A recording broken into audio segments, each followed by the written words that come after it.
Hello mga kareal, shoutout po kay Sir Stephen. Tanong niya po ay, Sir, ayaw po matanggal ng cap, ano pong gagawin? Ang ibig niya pong sabihin dito ay kung paano daw po matatanggal ang blade cap ng electric fan kung sakaling ito ay matigas, mahirap tanggalin.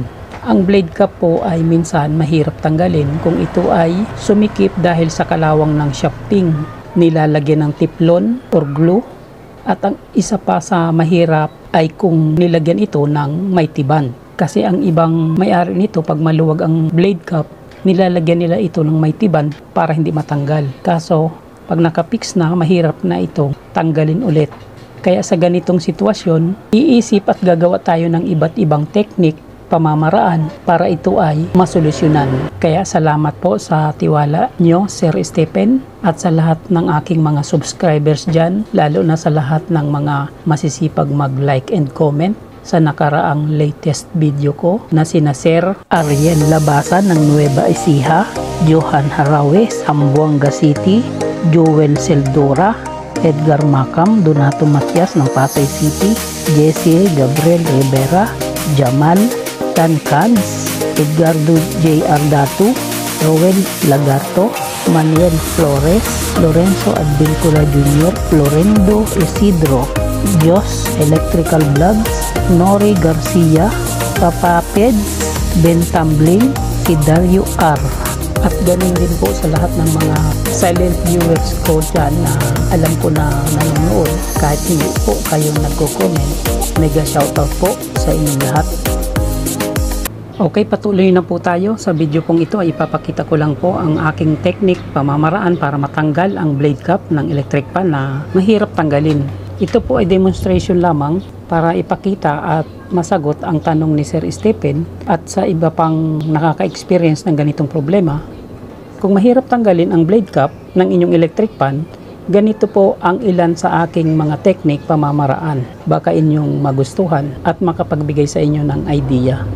Ginagamitan ko lang po yan ng long nose kung sakaling mahirap pihitin ang blade cap ng electric fan. Sa pamamagitan lang po ng long nose, ito, iipitin lang po ng long nose ang shafting dito sa likod ng blade. Saka pipihitin itong blade cap. Yan po ay isa lamang sa aking pamamaraan para matanggal ang isang mahirap at matigas tanggalin na blade cap. Pero kung sakaling sa ganitong pamamaraan ay hindi umubra, may isa pa po akong technique na ginagawa at ito po ay ginagamitan naman ng vice grip. At siguradong sa pangalawang pamamaraan na ito, tanggal na ang blade cap na sobrang tigas, pihitin. Ganito. Tatanggalin lang po muna yung cover sa likod ng motor. Bunutin itong knob. Tanggalin yung back cover. Ayan. Tapos nakikita nyo yan, ito po ang gearbox na kung saan ay nasa loob nito yung dulo ng shafting. Unahin lamang po natanggalin itong kapasitor. Ayan. Tanggal ng kapasitor.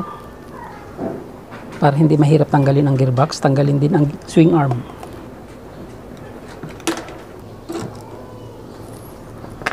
Okay, natanggal ang swing arm. Ngayon tanggalin natin yung gearbox, kung saan ay nandyan yung dulo ng shafting sa loob nito. Okay, natanggal na ang gearbox. Nakita nyo yung dulo ng shafting. Ngayon, mahawakan na natin ng maayos yung dulo ng shafting sa likod para mapihit yung blade cap sa unahan. Ang gagawin, para hindi magasgas yung thread ng shafting, lagyan lang po ng basahan. Ganyan. Tapos ipaipit sa vice grip. Ayan, nakakagat na ang vice grip.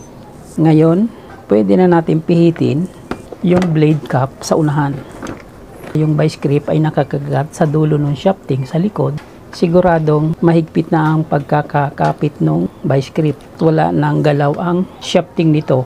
Kahit gaano kasikip ang blade cap, siguradong matatanggal siya sa sistemang ito. Nakakagat na ang vice grip, pihitin lang po natin yung blade cap. At siguradong tanggal na po yan. Ganyan lang po ang simpleng pamamaraan pero epektibo. aking simpleng technique para sa ganitong problema. Ito po ay simpleng demonstration lamang. Sana po ay nakatulong ito at nakapagbigay ng idea sa iba na wala pang alam tungkol sa gawain ito. Kaya paki-like and share po nito para malaman din ng iba. Paki-subscribe na rin kung bago lang kayo dahil ito po ang aking munting channel. The real life Vic S. Real Vlog expresses the reflections of a common worker, driver, technician, and a barber.